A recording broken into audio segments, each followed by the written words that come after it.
Hello friends. मैं हूं प्रियंका और आज के इस वीडियो लेक्चर में हम कवर करने जा रहे हैं 12 फरवरी की सूजेस ई बुलेटिन। फर्स्ट जो न्यूज़ है वो है इंफ्रास्ट्रक्चर से रिलेटेड। हाल ही में केंद्रीय सड़क परिवहन मंत्री नितिन गडकरी उनके द्वारा राजस्थान का दौरा किया और उनके द्वारा विभिन्न घोषणाएं की गई। जैसे कि जयपुर रिंग रोड प्रोजेक्ट है, उसके लिए 5,000 करोड़ रुपये की मंजूरी प्रदान की गई।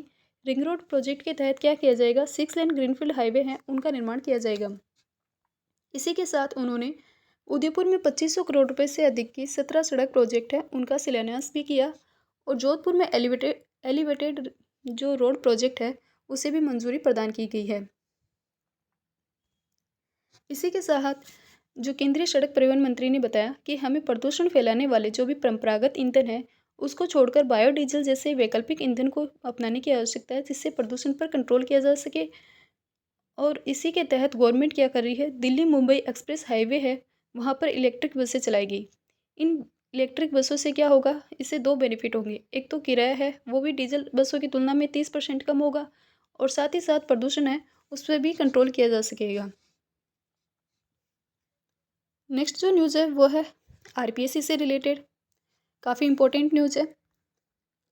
हाल ही में आरपीएससी द्वारा कहा है कि वो अब जो भी प्रथम अपील है वो भी आरटीआई की जो भी प्रथम अपील है वो भी ऑनलाइन मोड में ही लेगी।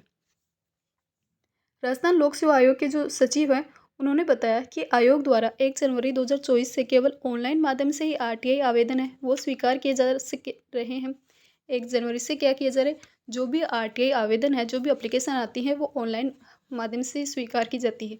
और इसी को आगे बढ़ाते हुए उन्होंने कहा कि 1 जुलाई से जो आरटीआई की जो प्रथम अपील है वो भी क्या की जाएगी, ऑनलाइन ही ली जाएगी। ऑफलाइन है वो उस प्रकार की किसी भी अपील पर कार्रवाई है वो आरपीएससी द्वारा नहीं की जाएगी।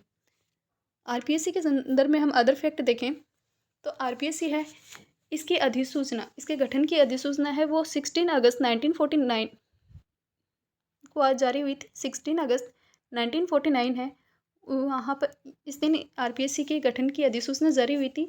वहीं ये गजट में प्रकाशित हुआ था 20 अगस्त को। 20 अगस्त को आरपीएससी के गठन की जो सूचना है वो गजट में प्रकाशित की गई थी। और 22 दिसंबर 1949 से इसने स्थापना वर्क है वो स्टार्ट किया था। इसकी स्थापना हुई थी और इसने वर्क स्टार्ट किया था 22 दिसंबर से। तो ये 3 अलग अलग डेट है जो विभिन्न एग्जाम्स में पूछी जाती हैं। कौन कौन सी, एक तो 16 अगस्त, एक तो पूछी जाती है 16, एक 20 अगस्त है और एक है 22 दिसंबर।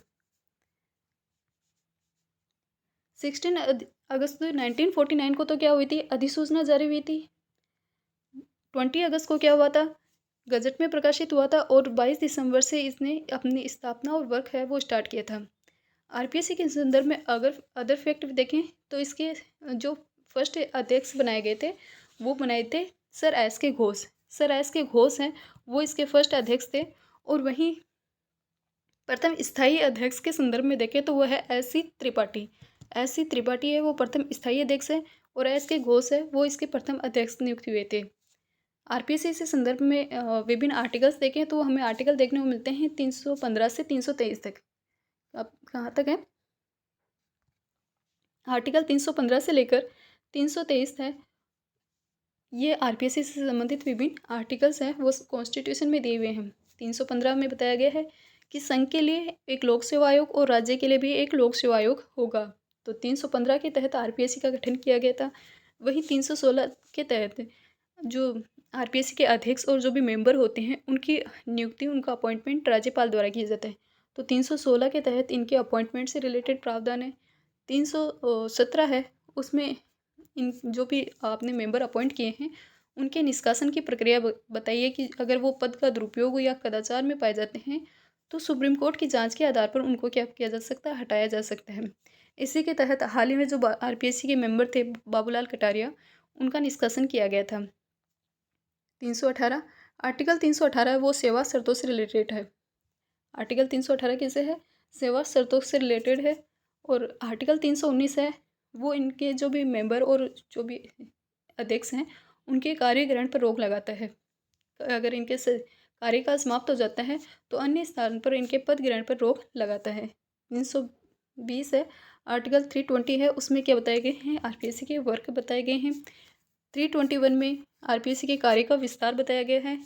आर्टिकल 322 में इसके जो भी खर्च हैं उनके संबंध में है, और आर्टिकल 323 रिपोर्ट के संबंध में बताया गया है कि आरपीएससी है वो अपनी रिपोर्ट किसे प्रस्तुत करेगी, तो वो राज्यपाल को अपनी रिपोर्ट है वो प्रस्तुत करती है, और राज्यपाल द्वारा इसे क्या किया जाता है, विधानसभा में रखा जाता है। तो ये थी आरपीएससी से रिलेटेड न्यूज। तो आरपीएससी को हमने देखा कि इसकी जो भी आरटीआई है वो अब ऑनलाइन माध्यम से ही ली जाएगी 1 जुलाई से। नेक्स्ट जो न्यूज़ है वो है जल जीवन मिशन से रिलेटेड।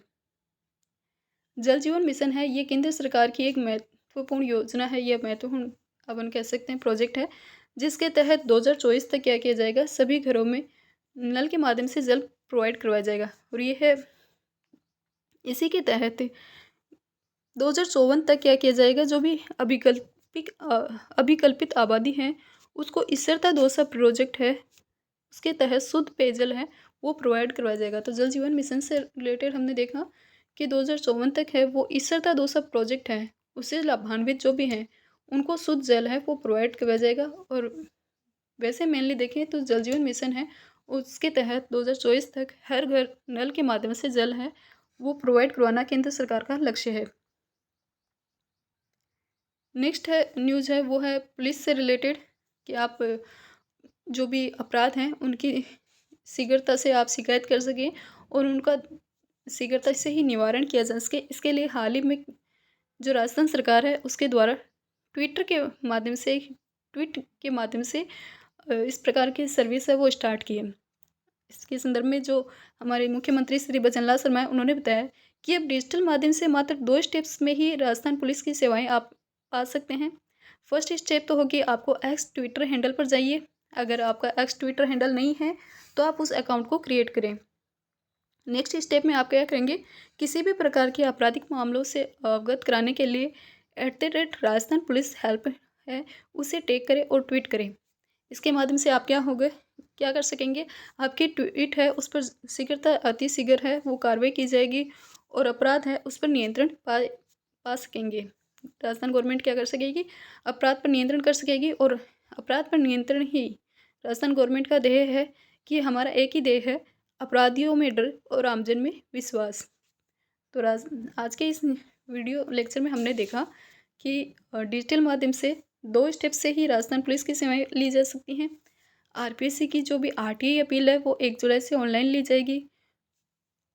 जल जीवन मिशन के संदर्भ में हमने देखा, और इसके अलावा हमने जो सड़क प्रोजेक्ट है उनके संदर्भ में देखा। तो आज के वीडियो लेक्चर में इतना ही था।